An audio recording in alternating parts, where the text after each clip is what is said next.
dia tidak bisa membedakan ini apa? Tidak bisa membedakan halusinasi dan realita. Dia bisa kesulitan dia membedakan itu.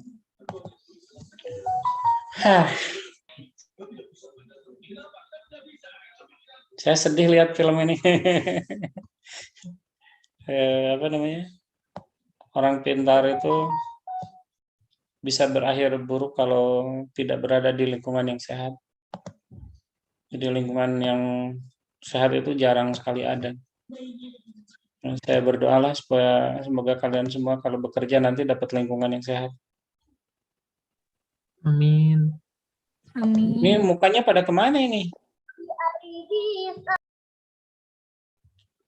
Mana lihat mukanya? Saya udah lama lupa nih wajahnya. Habibah itu yang mana ya?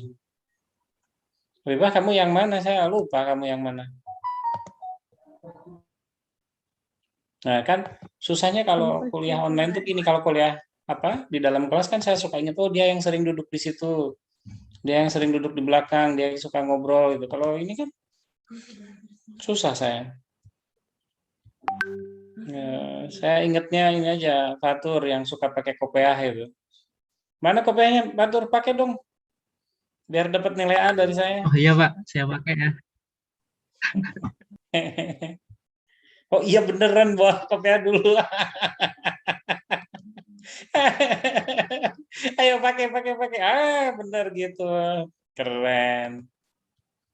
Biar kelihatan ininya.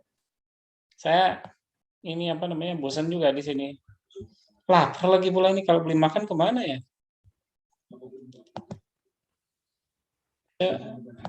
Di Timo. Iya. Kan saya pindah kosan ke sini. Ini kosan saya, biar bisa ngelihat kosan saya. Di Moho di kosan mana saya Pak? yang baru. Dekat nih Pak. Udah sama saya Pak, bisa Pak. Tuh, kalau bosen yang dilihat cuma itu doang. Udah. Masalahnya jadi bosen terus kalau tiap hari gini. Kalau di sini kan saya nggak ada siapa-siapa. Cari makan keluar Pak. Ya, Pak. Ada yang di Jogja nggak mau nemenin? Siapa yang di Jogja? Saya di Sapen Pak. Pak. Siapa di Sapen? Ahyar Pak, Ahyar. Kok di Sapen? Kos gitu? Iya Pak, kos. Oh, kenapa kos nggak pulang? Nanti banyak penyakit itu di Sapen itu, banyak yang COVID. Kan dibatasi Pak, nggak boleh Pak. Apalagi yang gemuk itu mudah sekali tuh terkena COVID tuh. Kalau yang kurus enggak. Makanya Fatur kan sehat-sehat aja tuh karena kurus. Fatur kurus nggak? Saya nggak tahu. Kalau di sini kan kadang-kadang wajah menipu. Pi baru bangun, Pi? Kurus kok Pak, alhamdulillah. Enggak, Pak. Pi? Buka puasa dulu, Pak, tadi. Alhamdulillah. Aduh, anak soleh. Allah. Hebat sekali. Bisa gitu gimana caranya tuh? Pi, apa rahasianya, Pi? Biar jadi soleh kayak kamu, Pi. Enggak, Pak. Kan lagi Syawal aja, Pak. Ajang diet juga, Pak. Kamu kemarin batal berapa kali, mens? Enggak ada, Pak. Enggak batal. Oh, kirain lagi bayar kemarin menstruasi Enggak, juga Pak. ya? Syawal aja. Siapa tahu apa namanya, pagi dan siang beda namanya. Ini siapa lagi orang-orang yang mau gelap-gelapan ini? Perasaan di saya kamarnya gelap, masih bisa terang. Filiana ngapain gelap-gelapan? Febrian, saya nggak bisa lihat mukanya. Salwa ini foto apa? Oh enggak, itu bergerak.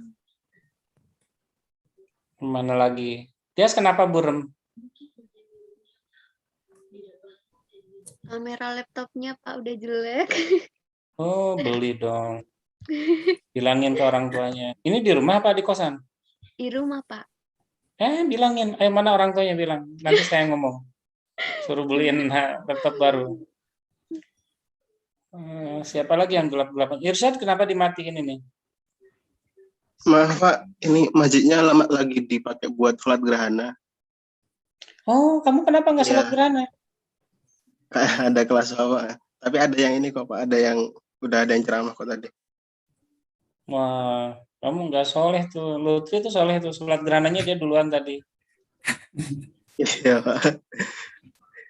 Oh Mataharinya iya Pak. bener ya. Sekarang itu ya apa? Eh, Bloody Moon. Apa, bulan berdarah ya malam ini. Mataharinya katanya merah. Tuh yang punya pacar tuh sesudah sholat gerhana harus keluar tuh di foto-foto karena bulannya indah berwarna merah. Kalau yang jomblo naik ke lantai tertinggi Feby terus loncat.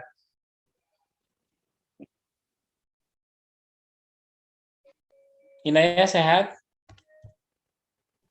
Sehat Pak, Alhamdulillah. Gimana sekarang ini di rumah? Di rumah. Baguslah. Jangan kayak siapa? Ahyar tadi ya. Di kampus aja. Jangan di kampus aja. Ahyar mau jadi profesor ya? Di kampus melulu. Disuruh orang tua jadi profesor Pak. Otaknya nggak tahu. Amin. Ini apa namanya? Suasananya lebaran sebetulnya. Nggak boleh terlalu serius belajar. Ada yang tahu nggak? Ada yang tahu nggak daerah sini nasi goreng yang bagus di mana ya? Pulau Mas Nasi Pak. goreng Fatmanaba, Pak. Nolong. Kenapa? Pak. Nah, Nologaten. berapaan man di Nasi situ goreng man? Fatmanaba, Pak. Siapa sih kan? Ferdian ngomong apa tadi? Nggak jelas. Nasi goreng Fatmanaba, Pak. Enak, Pak. Yang saya susah itu, saya kan bekalnya kan uangnya gini. Pada nggak mau di sini ya di Jogja. Serius Ditukar di bentar ya. Lombok dulu, Pak. Kalau nggak bisa tukar sama saya aja Pak. Nanti saya gantiin 20.000 Pak. Mana ya uang saya? Tukar sama saya aja, Pak.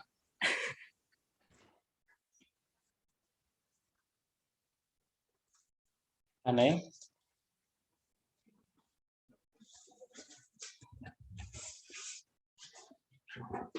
Saya lagi ngapain? Bentar, saya juga lupa saya. Dolar, Pak.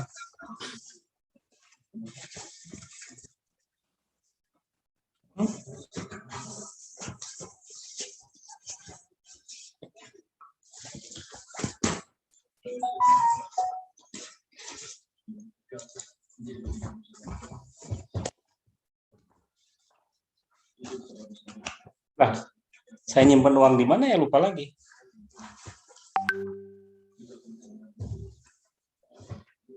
Biasanya saya ingat saya simpan dalam map.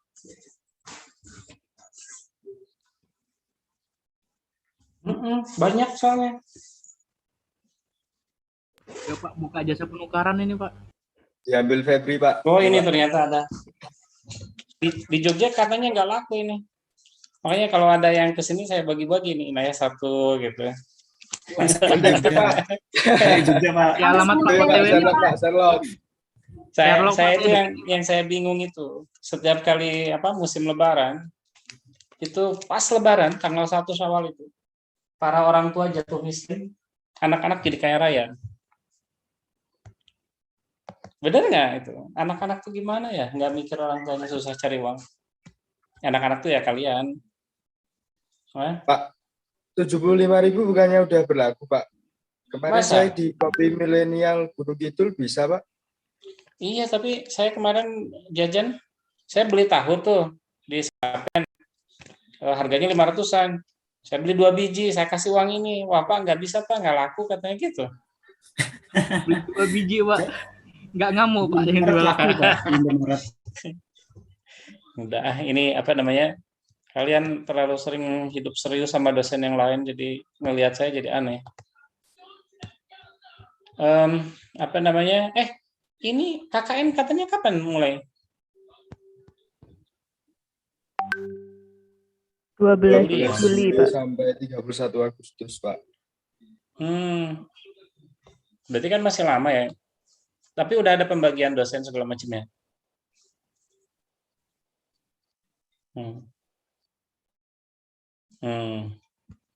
Apa ada itu lagi ya, Pak? Terus gimana bentuk KKN-nya nanti?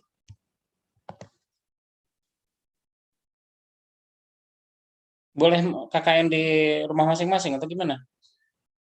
Ada yang masing-masing udah survei tempat Pak, boleh Pak? Maksud saya gini, misalkan yang rumahnya di pedalaman itu siapa? Eni atau Ina ya? Itu kan di kampung sana kan? Itu boleh nggak di kampungnya gitu? KKN-nya boleh? Boleh, Pak. Boleh banget. Boleh, Pak. Gimana caranya? Ngajuin atau gimana? Jadi sendirian dong kalau gitu. Enggak, misalkan. Sama teman di Bentar, daerah. bentar. Pak. Kan kamu di mana, Man? Di Kampung Sampang.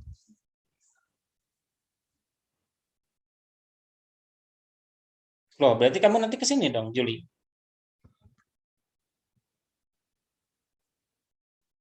Bahaya itu. Saya nggak setuju sebetulnya mahasiswa aktivitas dulu tuh. Saya lebih senang mahasiswa tinggal di rumah dulu lah. Jangan kumpul-kumpul. Sekarang bayangin gini, Man. Kamu sekarang ada di mana, Man? Terus nanti syarat KKN apa?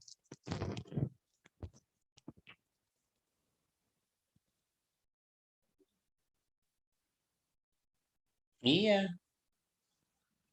Berarti kan sehari sebelum KKN dimulai, sehari sebelum loh ya, sehari sebelum KKN yang dimulai itu, setiap mahasiswa harus upload surat swab, hasil swab.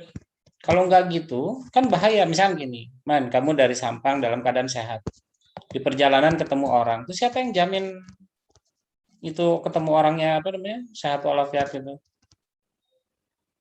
Kan susah kan? Saya masih ragu. Makanya nanti kalau bisa, kalau misalkan ada vaksinasi mandiri, bayar ya vaksinasi mandiri itu berapa ya? 800 atau berapa? Di Kimia Farma kalau nggak salah. Kalau nunggu pemerintah kan waktunya masih lama. Sekarang kan baru usia 50 tahun. Nanti bergeser ke 40 tahun, 30 tahun, 20 tahun masih lama. Makanya cepet-cepet tua biar segala sesuatu diurus. Bukannya mahasiswa dapat jadwal Juni, Pak? Ya harusnya pelajar dan mahasiswa itu didulukan. Cuman saya kok agak ragu ini. Ya semoga cepat beres lah. Oke, hari ini kita bicara tentang konsepnya begini. Konsep awalnya itu. Kita orang keuangan yang kita pelajari kan persoalan murni melulu persoalan untung dan rugi. Ya, jadi tugas kita itu memastikan apakah perusahaan itu untung atau rugi. Nah, kemudian timbul konsep apa itu untung itu, apa itu rugi. Biar kemudian kita menjadi paham.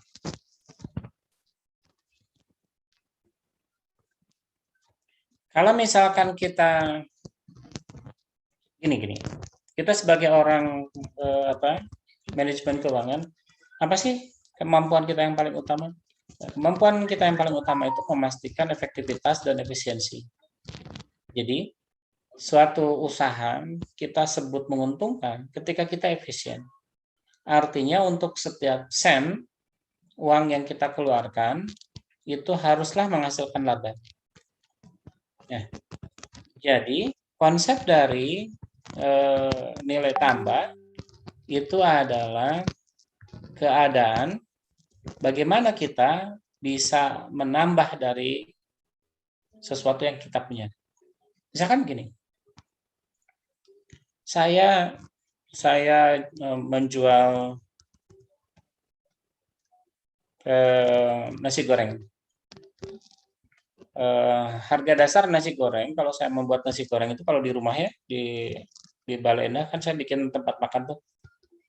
Harga dasar nasi goreng itu satu bungkusnya itu perkiraan saya sekitar 8.000 lah, paling tinggi. Untuk satu porsi itu paling 8.000. Nah, biasanya kemudian saya jual 10.000 sampai 12.000. Artinya keuntungan yang saya dapat sekitar 20-30%. Nah, dengan konsep yang sama, saya perkirakan sebetulnya semua orang melakukan hal yang sama. Artinya orang itu akan berkecenderungan untuk mengambil keuntungan pada tingkat yang sama, 20-30%. Nah, jadi kalau pemikirannya seperti itu kan artinya keuntungan yang kita dapat itu adalah keuntungan yang juga orang lain dapat. Saya ulang ya. Keuntungan yang kita dapat adalah keuntungan yang juga orang lain dapat. Di dalam konsep manajemen keuangan, artinya kita tidak untung. Karena keuntungan itu maknanya kita melebihi apa yang didapat oleh orang lain. Jadi kita disebut untung itu secara filosofis ketika kita punya kelebihan dari orang lain. Jadi kalau misalkan keuntungan yang kita dapat itu tidak lebih untung dari orang lain, maka kita tidak beruntung. Jadi kita bisa disebut beruntung itu kalau kita punya lebihnya dari orang lain. Nah, dengan konsep seperti itu, maka kemudian Anda akan memikirkan hal seperti ini. Apakah ketika Anda menjual nasi goreng itu memikirkan bagaimana caranya agar Anda mendapatkan keuntungan maksimal? Karena kan tadi untung biasa-biasa itu bukan untung gitu kan. Maka bagaimana caranya agar Anda mendapatkan keuntungan maksimal? Artinya Anda mendapatkan keuntungan yang lebih besar dari orang lain. Nah, sekarang jawab pertanyaan itu dulu. Kalau kita mau buat nasi goreng, bagaimana caranya agar kita bisa mendapatkan keuntungan maksimal dari orang lain? Ada yang bisa jawab dulu nggak itu? Apa yang kita lakukan kira-kira? Ada yang tahu? Ayo ngomong. Pokok pembuatannya dulu mungkin, Pak. Bentar, Fatur Rahman, nasi goreng yang berbeda. Febrian apa tadi? Nggak kedengeran? Keunggulan kompetitifnya, Pak. Apa tuh maksudnya keunggulan kompetitif tuh? Sesuatu yang berbeda dari pesaing, Pak. Oke, kan tadi Fatur Rahman juga bilang membuat nasi goreng yang berbeda. Pertanyaan saya, apa bedanya? Mungkin dari segi variannya mungkin, Pak. Oke, Hanya apa misalnya? Coba yang rasanya lebih clear, yang lebih clear. Jangan mengawang-awang. Kita itu ada di fakultas bisnis. Jangan ngomong yang terlalu teoritis, ngomong yang praktis. Apa yang membuat kita bisa mendapatkan keuntungan maksimal? Sebutin dulu, satu aja.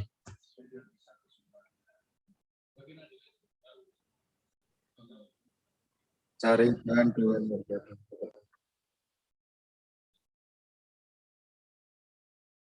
Oke. Ada yang lain? Pep, mau ngomong apa kamu, Pep?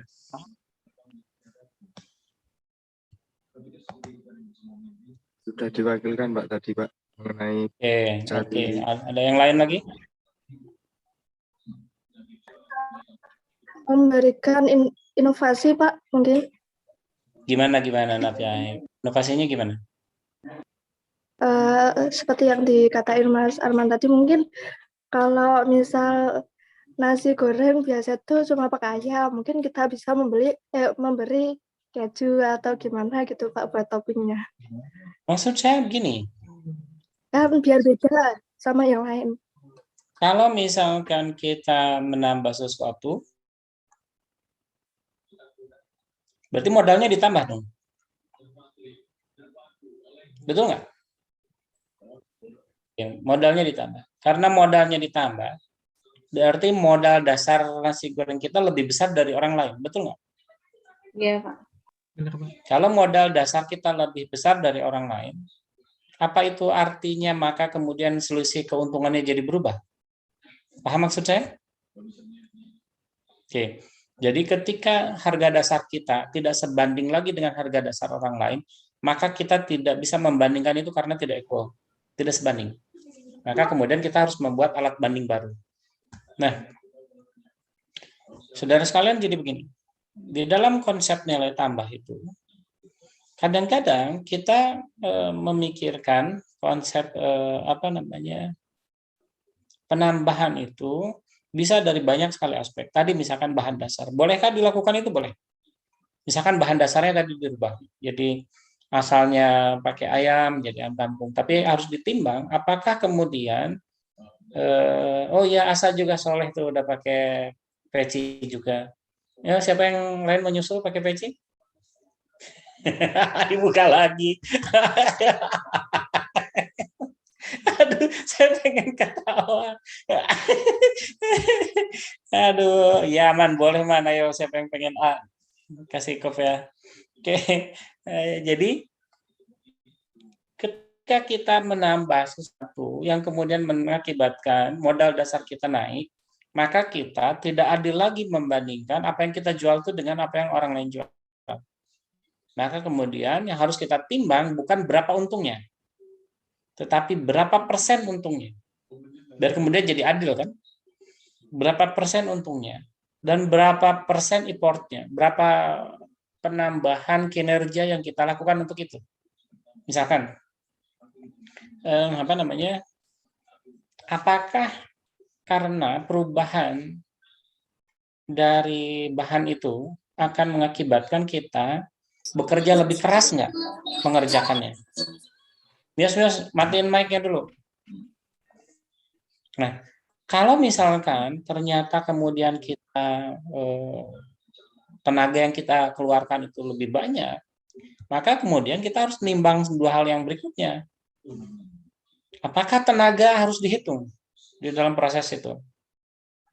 Apakah kemudian ada variabel lain yang tidak bisa dihitung dengan uang? Nah, ternyata memang di dalam banyak persoalan membuat produk itu seringkali bisa meningkatkan nilai tambah suatu produk tanpa kemudian ada penambahan biaya apa-apa. Misalkan begini,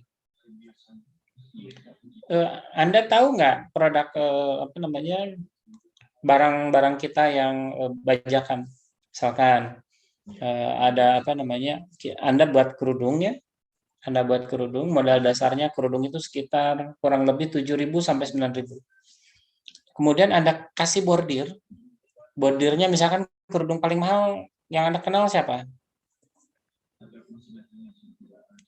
Filiana, kamu pakai kerudung paling mahal buatan siapa? Buatan sendiri, Pak. Ya, buatan orang. Siapa yang suka pakai kerudung buatan orang? Siapa yang paling mahal apa sih? Ada yang perempuan yang tahu? Salwa itu kerudungnya berapaan Salwa?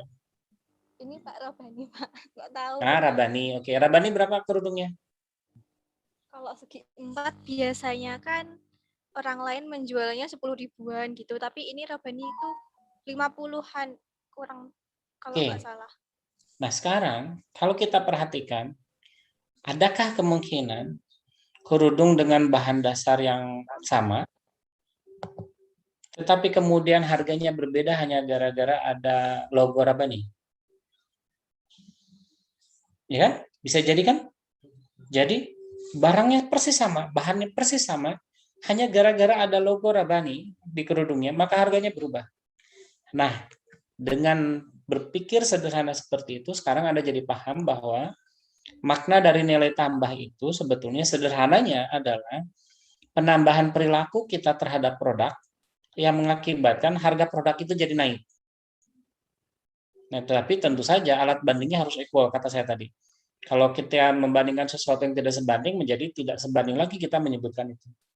Nah, ketika Anda nanti ada di sebuah perusahaan di mana Anda bertugas untuk meningkatkan atau memberikan nilai tambah, yang harus Anda lakukan pertama kali adalah bukan penambahan atas modal.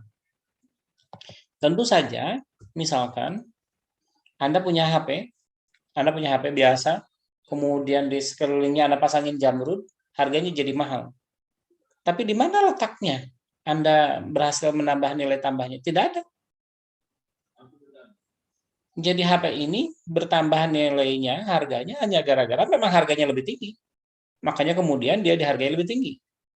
Nah, itu tidak masuk di dalam logika kita sebagai menambahkan nilai tambah. Jadi nilai tambah itu yang paling sederhana adalah pertama kepercayaan, branding. Jadi nilai tambah seringkali muncul karena branding, merek. Kekuatan merek itu bisa merubah harga. Misalkan Anda bisa melihat banyak baju. Ini nih, baju yang saya pakai. Ini saya beli di Malioboro, harganya 105. Kan kira-kira harganya 105, yang bener aja. Harga kaos ini 105. Sementara saya beli kaos yang sama di website itu 100.000 satu. Terus apa yang membedakan sebetulnya? Kalau kita perhatikan, pertama yang membedakan itu kemasan. Jadi produk yang murah dengan yang enggak murah itu dilihat dari kemasan. Misalkan begini, saya kan sering pesen nasi goreng di GoFood ya, di Gojek sini di Jogja. Terus pas datang nasi gorengnya cuma dibungkus pakai kertas pakai kertas nasi, lipat-lipat, selesai, kasihin ke saya. Saya ilfil lah makannya, nggak nyaman gitu.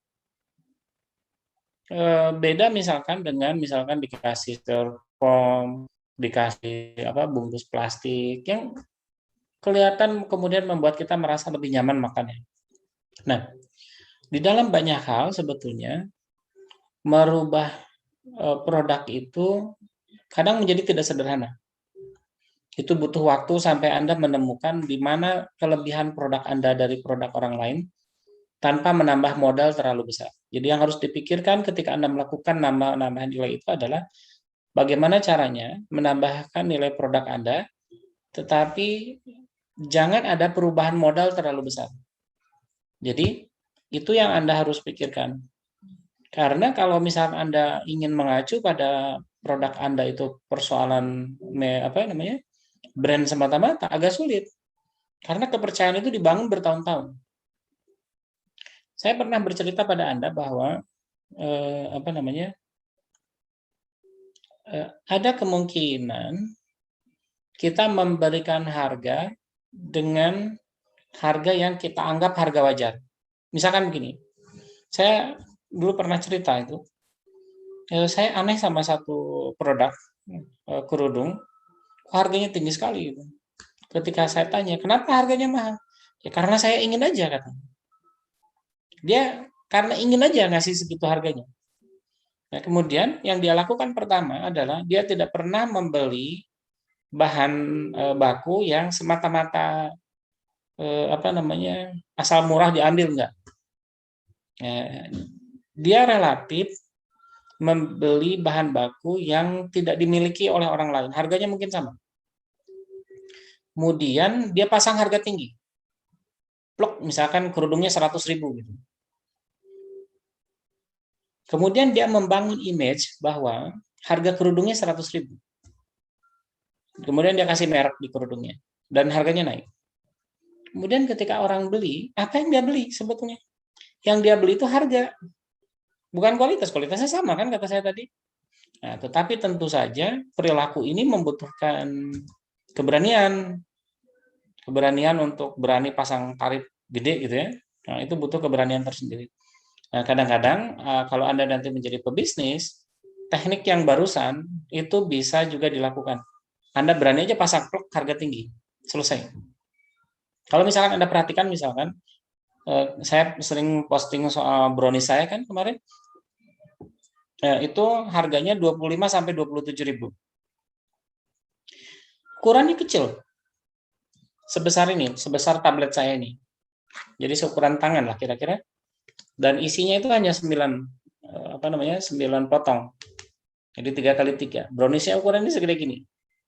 Kalau digigit itu saya makannya suka dikit-dikit. Kenapa kalau langsung dimasukin ke mulut itu habis semua? Terus kenapa bisa pasang harga tinggi gitu? Kata saya pasang aja harganya. Dan modal dasarnya untuk satu brownies itu hanya 7.500. Dijual dengan harga 25.000. Terus kenapa orang berani beli? Saya tanya kan ke orang-orang, kenapa mau beli brownies saya? Pertama kata dia bentuknya lucu, Walaupun saya nggak ngerti lucunya di mana, saya nggak pernah ketawa kok ngeliat itu browniesnya. Tapi katanya karena lucu. Terus katanya kalau dikasihin ke pacar, ke mertua, ke siapa itu tidak malu-maluin. Berbeda dengan brownies kebanyakan, yang ketika dikasihkan orang kemudian lihat, oh brownies, selesai. Jadi sudut pandang orang dirubah terhadap satu produk dan kemudian mengakibatkan orang mau membayar lebih mahal. Nah, itu yang harus kita rubah. Nah, ada satu contoh lagi. Waktu saya kecil, waktu saya dulu SMP lah, SMP, SMA, sering nginep di sekolah, itu saking nggak punya uang, itu kita sering kalau di sekolah itu kita suka makan kan, suka makan malam keluar gitu ya, habis kerja kepentingan ekstrakurikuler itu, kita beli nasi, dikasih tahu, jadi nasi, dikasih tahu, terus dikasih sambal, sambalnya dari oncom. Orang Sunda mungkin tahu. Jadi sambalnya itu sambal oncom, kemudian dikasih pedas. Zaman dulu disebutnya nasi itu tutug oncom. Nasi tutug oncom. Berapa harga belinya? Murah. Bayangin aja kalau dengan harga yang sekarang, nasi ya kira-kira 2.000, tahu ya kira-kira 500, sambalnya kira-kira 500. Berarti total sekitar modal dasarnya 3.000, 4.000. Tapi coba deh Anda sekarang datang ke Bandung, cari restoran yang jual tutug oncom. Nah, TO disebutnya TO. TO itu singkatan dari tutug oncom. Satu porsinya rata-rata 35 sampai 40.000. Padahal cuman tambahannya dikasih dikit-dikit perubahan. Apa yang dibeli orang sebetulnya? Pertanyaannya kemudian saya sering tanya pada orang-orang itu. Kenapa mau beli nasi tutug oncom yang harganya kalau kita masak sendiri nggak nyampe 5.000, kok kita mau bayar mahal hanya tutug oncomnya aja bisa 25.000. Belum dikasih topping apa-apa. Ternyata saya tanya-tanya, katanya yang dibeli kenangan. Jadi ternyata yang masa kecilnya kayak saya, dulu pernah beli nasi tutug oncom, karena kita nggak mampu beli yang mahal, dan KFC juga belum ada waktu itu. Nah, itu ternyata jadi kenangan. Oh, dulu itu kita waktu kecil pernah beli ini, pernah beli itu. Misalnya begini juga. Tahu nggak orang Jogja suka makan gaplek? Tahu gaplek nggak? Man, tahu gaplek, Man? Ya, Pak. Tahu tiwul? Ya, Pak. Oke. Ya, pertanyaannya, kenapa kalau kita beli sekarang mahal sekali? Padahal dulu itu lambang kemiskinan. Karena orang Jogja, Susah, Pak. karena orang Jogja yang dulu asalnya miskin, sekarang jadi punya uang. Karena kuliah di UGM, karena kuliah di UNY, kuliah di UIN, kemudian dia bekerja dan punya uang. Dia sekarang punya power untuk menghargai itu menjadi mahal. Dan dia ingat kenangan masa kecil, oh dia dulu pernah makan nasi itu, pernah makan nasi ini, dan harganya murah, dan sekarang saya sudah kaya, saya ingin menghargai makanan itu. Dan orang tahu bahwa kenangan itu adalah sesuatu yang mahal. Dan orang beli. Nah, konsep menemukan nilai tambah seperti ini, itu membutuhkan kreativitas. Bukan semata-mata karena bahannya mahal, enggak. Kalau itu enggak kreatif menurut saya, itu biasa-biasa aja. Jadi, kita punya kesimpulan sekarang bahwa yang paling penting di dalam mendapatkan nilai tambah itu bukan persoalan perubahan bahan dasar, tetapi kreativitas kita bagaimana merubah sudut pandang orang agar mau membeli sesuatu dengan harga lebih mahal. Jadi, cita rasa orang yang kemudian kita cari. Nah, jadi nilai filosofis paling penting dari nilai tambah adalah bukan semata-mata persoalan tambahan terhadap harga perolehan. Jadi, harga perolehan kita membuat nasi goreng tadi itu kan 8.000. Kita jual 13.000.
coba.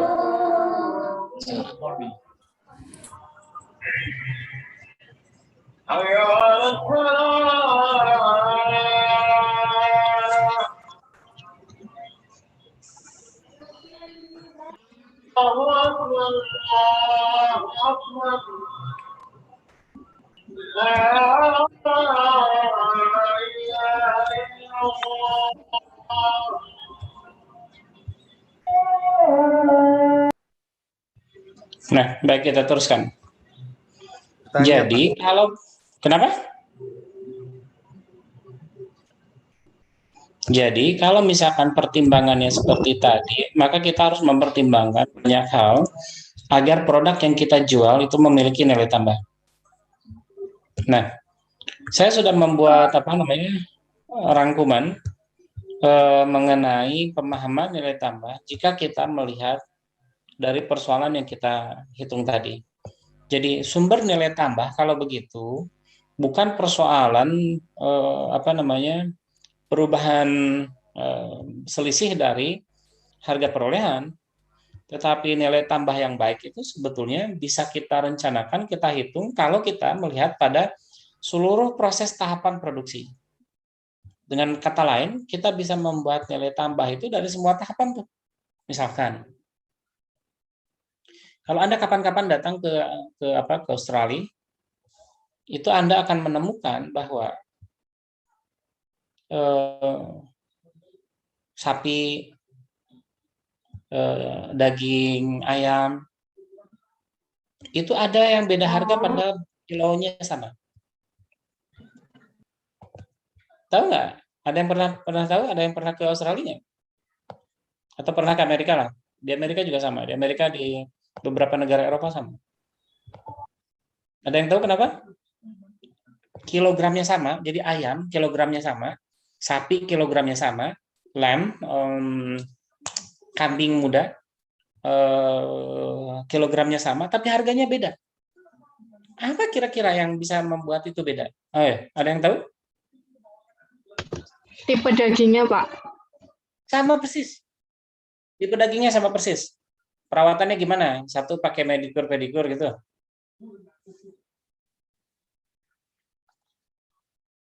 Sama persis. Ayo.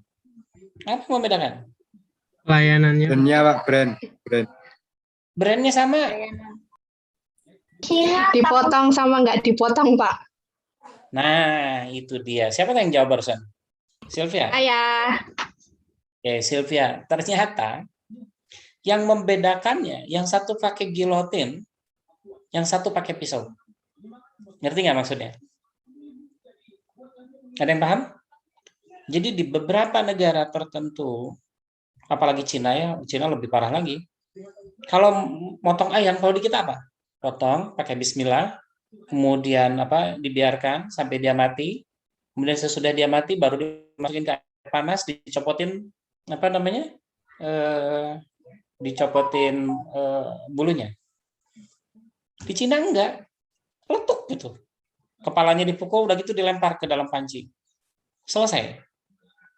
Nah, ternyata kemudian orang-orang bule itu memahami bahwa perilaku orang Muslim itu dianggap lebih beradab.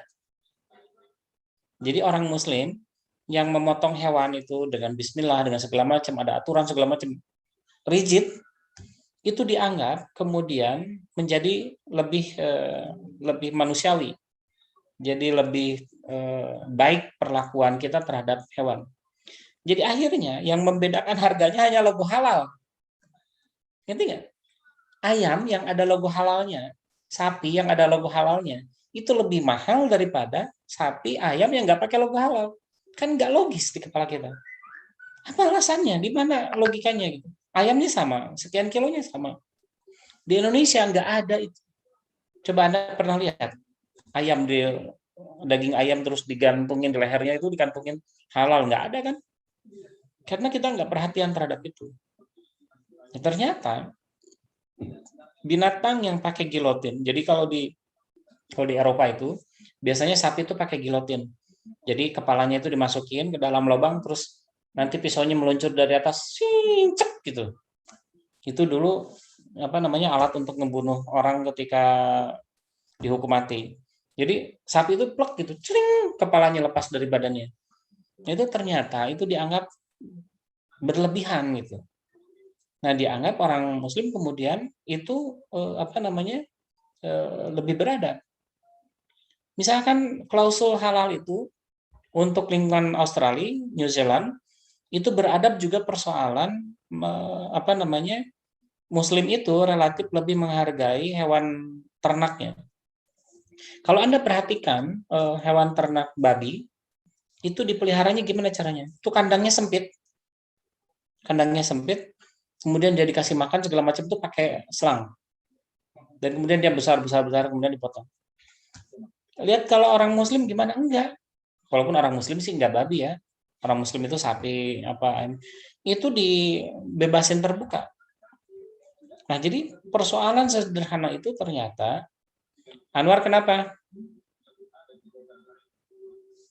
Anwar? Ngacungin tangan kenapa? Udah. Budget, oke.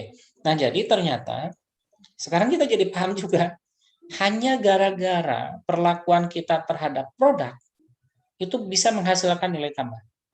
Nah, sekarang tugas Anda sebagai anak muda itu gunain otaknya. Bagaimana caranya produk Anda bisa mendapatkan nilai tambah dengan konsep yang tadi saya ceritakan. Dia membuat bahan yang lebih mahal, enggak? Bagaimana Anda mengemas itu menjadi sesuatu yang orang mau bayar mahal? Ngemas itu bukan artinya dibungkus ya. Jadi bagaimana Anda menjual itu, mengemas itu dengan konsep yang menarik sehingga orang kemudian mau jual. Nah, itulah konsep dari nilai tambah yang sebenarnya. Nah, kapan itu dilakukan? Kan tadi, kalau tadi itu si ayam sejak dipelihara loh tadi. Si hewan kurban itu sejak dipelihara. Apakah dia dipelihara dengan baik? Apakah di kandangnya dia baik? Apakah sempit? Hanya persoalan sesederhana itu. Kemudian ketika nanti motongnya aja jadi masalah. Orang yang motong dengan cara seperti orang Muslim, dengan yang tidak seperti orang Muslim, harganya bisa berbeda. Dan seterusnya. Sampai ke tangan konsumen. Tadi saya katakan, yang satu dikasih mereknya di depan, sehingga kemudian orang tahu harganya berapa. Kan kerudung kan disimpan di depan, logonya yang di depan. Rabani di sini kan? Hanya untuk membuat orang tahu bahwa kerudungnya Rabani. Karena ditulisnya di sini. Ada tulisan R di situ. Dan harganya jadi naik. Nah, itu yang kemudian harus dipikirkan oleh kita, A to Z tadi. Dari sejak barang masih barang mentah, sampai kemudian barang siap jual, apa yang harus kita lakukan? Agar kemudian nilainya bertambah. Jadi konsep sebenarnya dari nilai tambah yang ingin saya ajarkan hari ini, bukan persoalan bagaimana rumusnya. Rumusnya gampang, pelajari sendiri. Nah, yang ingin saya gugah dari Anda adalah, bagaimana caranya agar produk yang kita jual itu punya nilai tambah? Misalkan nanti Fatur, siapa namanya yang dekat-dekat? Fatur Rahman, kan dekat namanya. Sama-sama Fatur, datang melamar ke rumah seseorang, terus ingin diterima jadi menantu. Kemasan apa yang mau Anda jual? Sama-sama sarjana ekonomi syariah, sama-sama sarjana UIN, sama-sama jurusan MKS, IP-nya sama-sama 3,8 kan ya? Fatur 3,8? Ya. Amin lah. Ya, 38 misalnya. Jadi IP-nya sama. Terus apa yang membedakan? Bedanya gini, Fatur Rahman nggak pakai peci, Fatur Rahim pakai peci, itu aja. Kan sepele. Kemudian orangnya, oh ya bagus. Padahal bagusnya cuma pecinya doang gitu. Nah, yang jadi maksud saya itu adalah kita kemudian jadi punya pemahaman baru malam ini bahwa menaikkan harga barang itu kadang-kadang tidak perlu membutuhkan pekerjaan yang lebih keras, bahan yang lebih mahal. Enggak. Kita butuh ide kecil aja. Nah, ide kecil itu yang harus dicari. Ambil contoh, mie gacoan. Mie gacoan itu ngapain sih dia? Jual mie pedes. Kan itu aja sebetulnya yang dia jual. Apa dia orisinal idenya? Pertanyaan saya, apakah idenya orisinal? Enggak. Sebelumnya ada Ricis. Orang jual ayam pedes. Sekarang saya nanya lagi, apakah Ricis itu idenya original? Enggak. Ricis itu ngintip idenya. Ngintip dari mana? Seblak. Jadi makanan simple dari Bandung, ada keripik segala macam dari Bandung, ada keripik, ada orang jual pakai mobil gitu ya, jual keripik, kemudian keripiknya pedes, ada levelnya, orang tertarik, oh keripiknya ini banyak pedesnya, cuman dikasih cabai beda aja, harganya jadi naik. Kemudian apa yang dia lakukan? Apa yang si keripik pedas ini dia lakukan agar barangnya laku? Dia pasang di Instagram, dia akan jual di Hotel Horizon misalkan. Hebatnya dia jualnya hanya sekian porsi, nggak banyak-banyak. Apa yang dia inginkan kemudian? Dia inginkan pemberitaan bahwa orang nyari-nyari keripik itu dan keripiknya habis. Padahal yang benar dia jualnya terbatas sengaja sedikit. Nah itu di blow up.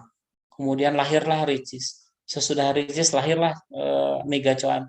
Lahirlah yang lain-lain. Padahal itu semuanya follower. Follower dari konsep yang sederhana menjual makanan yang tingkat kepedasannya mulai dari yang paling tidak pedas sampai paling pedas. Konsepnya sama. Tapi kemudian direka-reka sedikit bedanya. Yang satu jual keripik, yang satu jual ayam, yang satu jual mie. Anda nanti tinggal jual apa itu yang pedas. Mulut misalkan, mulut Anda pedas itu. Kalau ngeritik orang pedas sekali ya bisa aja kan. Jadi Anda menjual kritik kan bisa aja. Apa aja yang dicari. Oke, kita teruskan. Jadi kalau begitu, nilai tambah itu sumbernya bisa dari semua sisi, mulai dari sejak bahan baku, setengah jadi, sampai barang jadi dan dikemas. Nah, tetapi persoalannya kita harus menghitung itu dari sesuatu yang bisa kita hitung. Karena kita orang ekonomi, maka kegiatan ekonomi adalah kegiatan yang paling mudah untuk kita hitung. Jadi kita menghitung nilai tambah itu kapan? Ketika transaksi jual beli, ketika transaksi sewa menyewa, franchising, pemberian jasa kegiatan lain. Nah, kumulatif dari nilai tambah itu akan mempengaruhi hasil akhir dari transaksi. Jadi tambahan Anda itu ketika Anda melakukan perlakuan pada bahan baku, pada bahan setengah jadi, dan seterusnya sampai akhir itu, Anda harus hitung dari awal sampai akhir, berapa sebetulnya nilai tambah Anda. Jadi kalau Anda ada di lapangan, itulah yang Anda kerjakan. Sebagai periset, masalahnya adalah skripsi Anda itu relatif tidak masuk ke perusahaan. Sangat disayangkan sebetulnya, rata-rata periset yang dilakukan untuk jenjang sarjana itu tidak masuk ke perusahaan, tidak mempelajari betul bagaimana terjadinya nilai tambah itu. Saya sebetulnya lebih senang misalkan Anda datang ke Sritek ya. Anda datang ke Sritek, Anda datang, apa sih produsen barang-barang di Jogja yang bagus-bagus, Anda datangi mereka. Pelajari bagaimana mereka memproduksi nilai tambah, bagaimana filosofinya sampai kemudian jadi barang. Menurut saya, studi kasus untuk S1 itu jauh lebih menarik. Jadi kalau saya jadi kaprodi di MKS, saya akan memaksa setengah dari mahasiswa itu bukan mempelajari laporan keuangan. Laporan keuangan itu kaku. Anda nanti datang ke perusahaan, apakah akan mempelajari nilai tambah dari laporan keuangan? Enggak. Anda akan disuruh sama pimpinan perusahaan itu bagaimana caranya produk kita punya nilai tambah. Kalau Anda nggak datang ke perusahaan, Anda tahu dari mana? Itu maksud saya. Jadi kalau begitu kita buat definisi nilai tambah itu adalah pertambahan unsur biaya dan laba dalam proses produksi dan distribusi. Jadi proses awal produksi sampai distribusi, atau kalau misalnya itu bukan barang, jasa yang meliputi penyusutan, bunga modal, gaji, upah, sewa, listrik, pengeluaran lain dengan laba yang diharapkan oleh produsen. Jadi nilai tambah itu definisi lengkapnya kurang lebih seperti ini. Ini bisa dibaca di buku saya.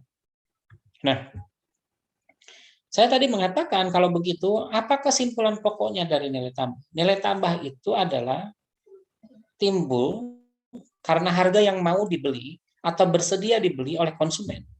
Tadi kita kemudian punya pemahaman, harga itu bersedia dibeli atas dasar persepsi. Jadi, kemudian kita paham sekarang, jadi harga itu lahir karena persepsi.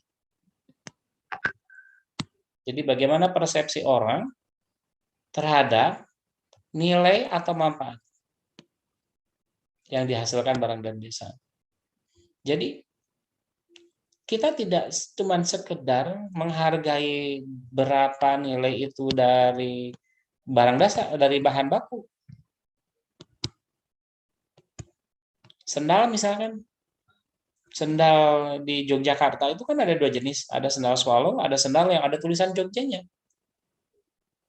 Sendal yang ada tulisan Jogjanya harganya pasti lebih mahal. Kenapa? Karena ada tulisan Jogja. Kata saya tadi apa? Menggambarkan kenangan. Oh, pernah ke Jogja. Ini sendal dibelinya di Jogja. Ini oleh-oleh dari Jogja. Itu yang kemudian kita harus timbulkan. Nah, menimbulkan itu butuh keahlian tersendiri. Sebaliknya dari nilai tambah adalah pemborosan. Pemborosan adalah sesuatu yang paling harus kita hindari di dalam ketika kita menjadi seorang manajer keuangan di sebuah perusahaan. Apa sih definisi pemborosan? Definisi pemborosan sederhananya adalah aktivitas apapun atau setiap aktivitas yang dilakukan dalam prosesnya ulang tadi. Dari setiap proses produksi sampai dengan proses distribusi yang tidak menghasilkan nilai tambah. Jadi kalau Anda jadi manajer keuangan, bagaimana cara Anda melakukan evaluasi kinerja keuangan? Caranya adalah cek mulai dari produksi sampai distribusi, adakah tindakan di dalam flowchart? Misalkan kan ada flowchart tuh gini. Start product. Finish. Dari sini sampai sini, itu kan produksi itu kan ada bercabang-cabang tuh. Melakukan ini, melakukan itu, sampai kemudian akhirnya ke sini. Jadi Anda ketika memproduksi sesuatu, mulai dari bahan baku sampai ke tangan konsumen, kan ada langkah-langkah tuh. Nah, ketika Anda mengatakan sesuatu boros atau tidak, pertanyaan adalah gini. Ketika langkah ini tidak dilakukan, rugi nggak perusahaan? Atau ketika langkah ini mau ditambahkan, misalkan ini ada langkah-langkah ke A. Jadi dalam memproduksi ayam tadi, ayamnya dipotong pakai bismillah, yang satu nggak pakai bismillah. Pertanyaannya, apakah dengan pakai bismillah kemudian harga dasar naik? Enggak lah. Masa cuma ngomong bismillah aja harganya jadi naik? Enggak kan? Jadi modal yang diperlukan untuk mengucapkan bismillah itu tidak menimbulkan harga bahan baku naik. Maka dengan melakukan itu, dengan mengatakan bismillah itu, nilai tambah naik. Maka tindakan A itu dikerjakan. Evaluasinya gitu. Jadi dalam melakukan evaluasi produksi dan distribusi, Anda harus cek dari awal sampai akhir. Jadi kalau Anda nanti datang ke perusahaan, ingin mengetahui apakah terjadi pemborosan atau enggak, caranya gitu. Buat flowchart, diagram alur dari barang dari awal sampai akhir itu, kemudian cek satu-satu. Ketika ini dilakukan, apakah menimbulkan biaya baru atau tidak? Dan ketika ini dilakukan, apakah menghasilkan harga yang menjadi lebih naik atau tidak? Setiap hal yang kita lakukan, dan kemudian apalagi itu membutuhkan modal, baik itu waktu, uang, effort, dan lain sebagainya, ternyata itu tidak menghasilkan nilai tambah, maka itu disebut sebagai pemborosan. Pemborosan inilah yang kita keluarkan dalam proses produksi dan distribusi. Ini yang Anda harus pelajari di dalam memahami nilai tambah. Kalau Anda hanya sekedar menghitung nilai tambah sesuai dengan rumus-rumus, itu orang akuntansi sudah mengerjakan. Kita orang keuangan ngerjain apa kalau gitu? Ini cari yang kayak gini. Apakah terjadi pemborosan ataukah terjadi nilai tambah? Cari betul dengan cara melihat sebuah aktivitas dari sejak produksi sampai kemudian distribusi. Nah, ide tentang nilai tambah itu sebetulnya jadi economic value added itu brand. Jadi itu sebuah cara yang ditemukan oleh sebuah perusahaan dan semuanya sama ya, semuanya ditemukan oleh perusahaan konsultan ketika mereka memberikan konsultasi pada sebuah perusahaan untuk memahami nilai tambah. Nah, kalau nilai tambah ekonomi itu adalah nilai tambah yang tadi kita bicarakan. Jadi apakah ada perubahan ukuran kinerja keuangan karena perlakuan tertentu kita pada barang produk. Setiap kali ada pertambahan ukuran kinerja, maka itu disebut sebagai ukurannya disebut economic value added. Jadi apakah nilai tambah ekonomis sebuah barang itu naik atau tidak? Misalkan tadi ini ayam, anggap pura-pura ayam. Kemudian Anda tulisin logo halal. Kemudian gara-gara ditulisin halal itu, apakah harganya naik atau tidak? Nah, kenaikan itulah yang disebut sebagai perubahan ekonomis atau pertambahan nilai ekonomis. Nah, apakah itu adalah satu-satunya ide di dalam menghitung nilai tambah? Tidak. Ide yang kedua adalah market added. Nah, perbedaannya yang ini adalah persepsi yang timbul di dalam harga itu bukan persepsi karena perlakuan kita sebagai konsumen, sebagai produsen ketika memproduksi barang dan jasa, bukan. Jadi market value added adalah perubahan nilai yang diakibatkan karena kepercayaan pasar. Misalkan begini, ketika kita menjual saham perusahaan kita, maka kita jual sesuai dengan nilai perusahaan, kan? Misalkan nilai perusahaan itu nilai buku lah. Maka nilai buku itu kita jual. Harganya misalkan 1 miliar. Seluruh perusahaan kita itu dihargai 1 miliar. Maka dipecah menjadi taruhlah Rp1.000 per lembar saham. Tapi kemudian orang melihat perusahaan ini akan maju di masa depan. Jadi orang melihat perusahaan ini akan maju di masa depan. Orang beli. Sekarang si saham yang tadi 1.000, orang beli 1.100. Maka ada pertambahan yang berasal dari asumsi pasar.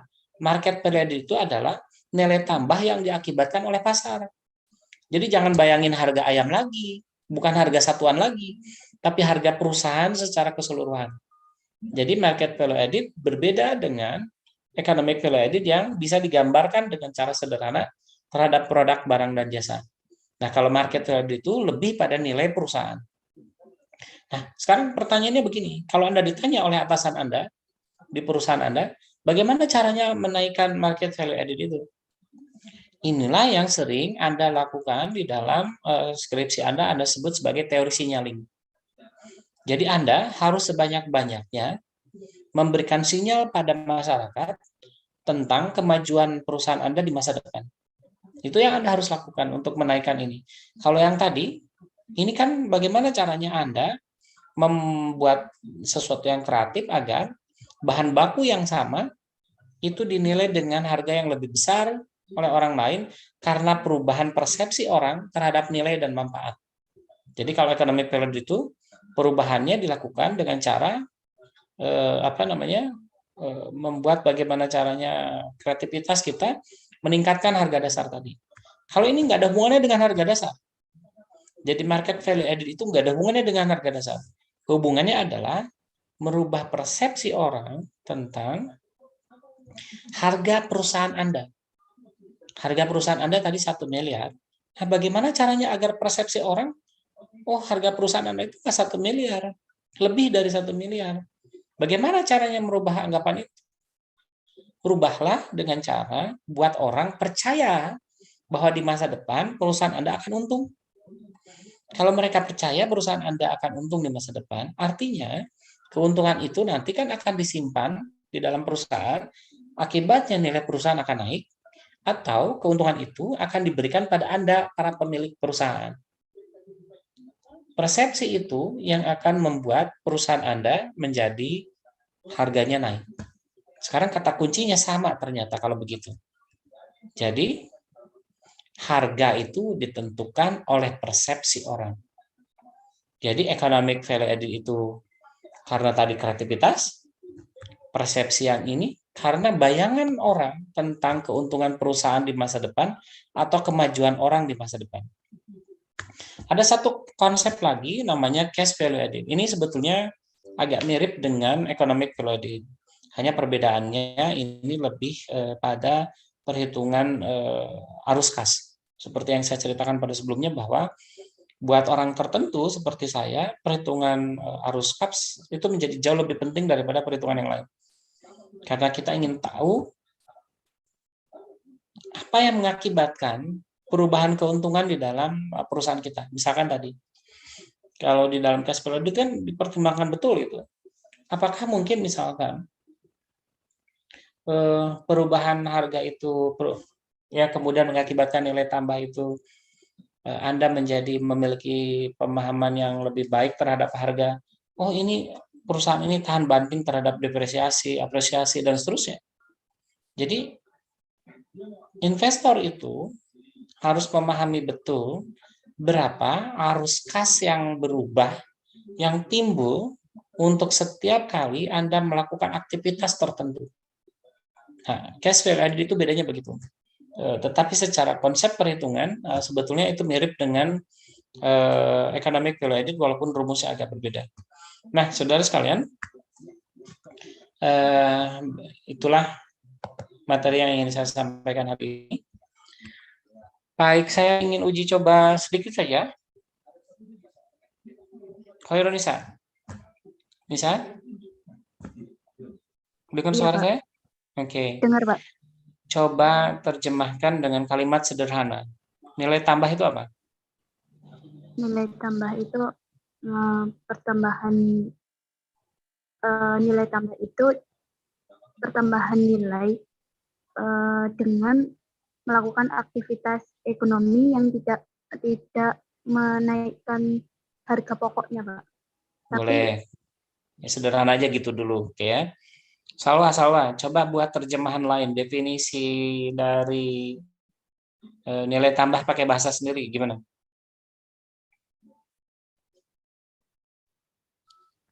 Nilai tambah itu sesuatu yang dapat kita lakukan yang akan menghasilkan nilai tambah dari proses produksi sampai proses distribusi. Nah, nilai tambah itu adalah nilai tambah. Jadi dalam definisi nilai tambah ada kata nilai tambah lagi. Berarti salah dong, Salwa. Kalau definisi itu tidak boleh mengulang kata yang didefinisikan. Oke, kita ganti dulu ya. Eva, nilai tambah itu apa? Pakai bahasa sendiri. Nilai tambah itu adalah pertambahan biaya dari dalam proses produksi sampai distribusi. Oke, yang laki-laki sekarang. Torik bisa dengar suara saya? Pak, bisa. Oke, nilai tambah pakai bahasa sendiri. Apa artinya? Nilai tambah itu kegiatan yang bisa menambah nilai dari produk kita tanpa menambah modal dari yang udah dikeluarkan itu, Pak. Menurut saya kayak gitu, Pak. Jadi apa yang bisa ditambah tapi tanpa mengeluarkan biaya lagi, Pak. Oke. Saya coba. Alia, dengar suara saya, Alia?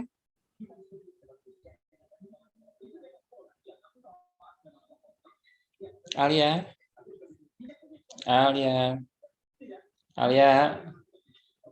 main yuk. Mana Alia ini? Malah hilang ya? Oh, nggak ada. Iya nih. Yan bisa dengar suara saya? Alia kayaknya ketiduran ini. Yan ketiduran juga, Yan?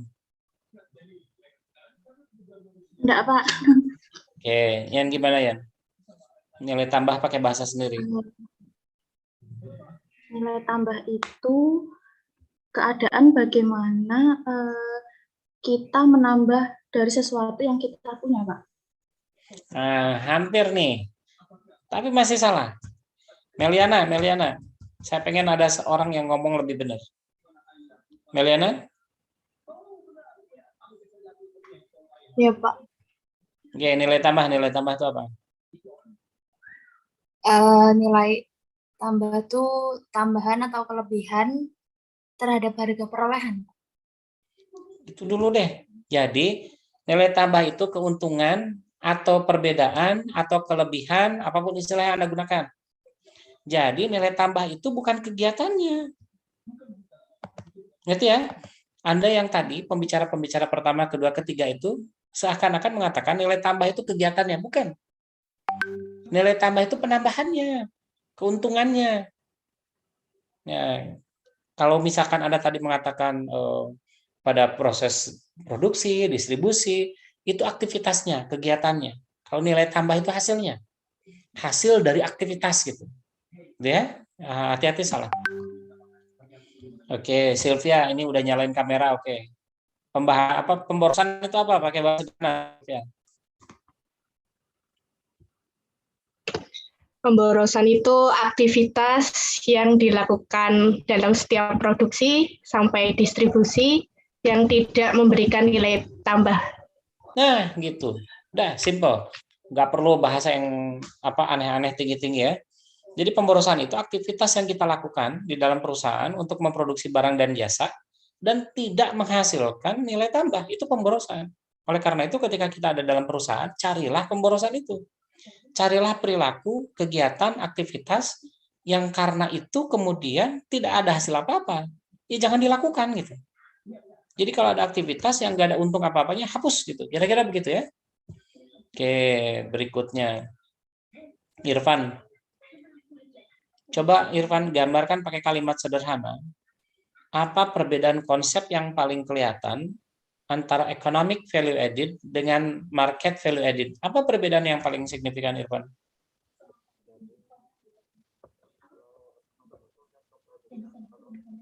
Irfan, suaranya nggak kedengaran?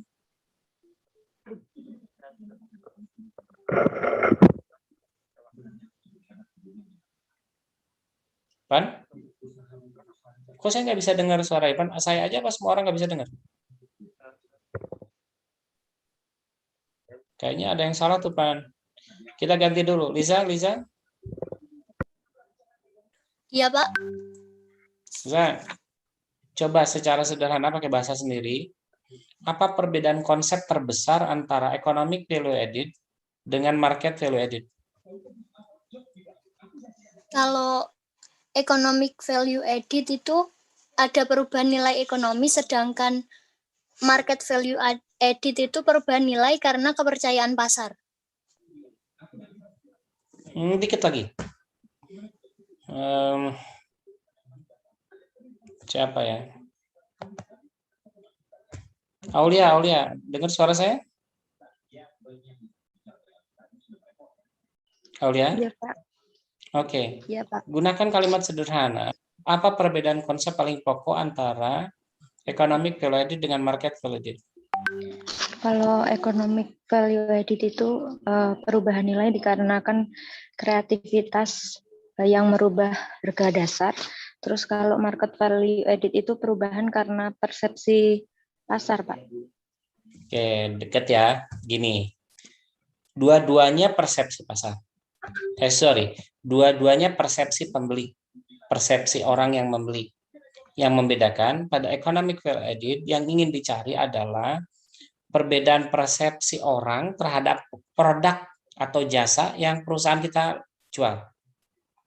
Sementara market value added adalah perubahan persepsi orang terhadap perusahaan. Ada bedanya? Economic value added itu persepsi orang terhadap produknya, yang kemudian dibuat bagaimana caranya menjadi nilai tambahnya bertambah. Kalau market value added itu adalah pertambahan persepsi nilai orang terhadap nilai tambah perusahaan. Jadi perusahaan itu nilainya 1 miliar kata saya tadi, kemudian karena dipandang di masa depan akan maju, menguntungkan dan seterusnya, kemudian orang mau beli harga perusahaan itu lebih dari 1 miliar. Paham bedanya sekarang? Yang paling mudah itu membedakannya begitu. Yang satu economic value added itu pertambahan nilai pada produk dan jasa yang dijual oleh perusahaan. Kalau market value added adalah perubahan pada harga perusahaan itunya, pada harga perusahaannya. Gitu ya. Terima kasih atas pertemuan hari ini. Saya berharap bermanfaat. Ini adalah pertemuan kedua terakhir untuk pertemuan teori. Kita akan ketemu lagi sekali lagi untuk pertemuan terakhir, yaitu memahami konsep dari catatan atas laporan keuangan. Sesudah itu kita akan mereview pemahaman Anda dari awal sampai akhir tentang analisis laporan keuangan pada pertemuan ke-13 dan 14. Pada pertemuan ke-15 tidak ada pertemuan, Anda diminta untuk mengumpulkan tugas akhir yang saya minta dalam bentuk paper analisis laporan keuangan pada perusahaan yang Anda teliti. Baik, terima kasih atas pertemuan hari ini. Pertemuan minggu depan nggak ada pertanyaan apa-apa kan ya? Nanti kita ketemu lagi seminggu yang akan datang. Sekali lagi saya ucapkan terima kasih atas perhatiannya. Assalamualaikum warahmatullahi wabarakatuh. Waalaikumsalam warahmatullahi wabarakatuh. Terima kasih, Pak. Ini makan malamnya cuma ini nih, Man. Cukup ya, Man? Kata orang katanya makan pisang itu sama dengan makan nasi 2 piring. Iya, Pak. Nasi. Oh, sorry ya, saya orang Eropa, bukan orang Indonesia. Udah, saya lapar, mau makan dulu. Nah, ya. Ini Aldap baru mau masuk, gimana? Suruh masuk dulu. Ya Pak, habis itu ditinggalin Pak. Masuk Pak, biar kayak Ajis Pak. Private, Pak. Nah, dia kan udah masuk nih, ayo kita keluar sama-sama. Udah Aldap masuk, kita keluar.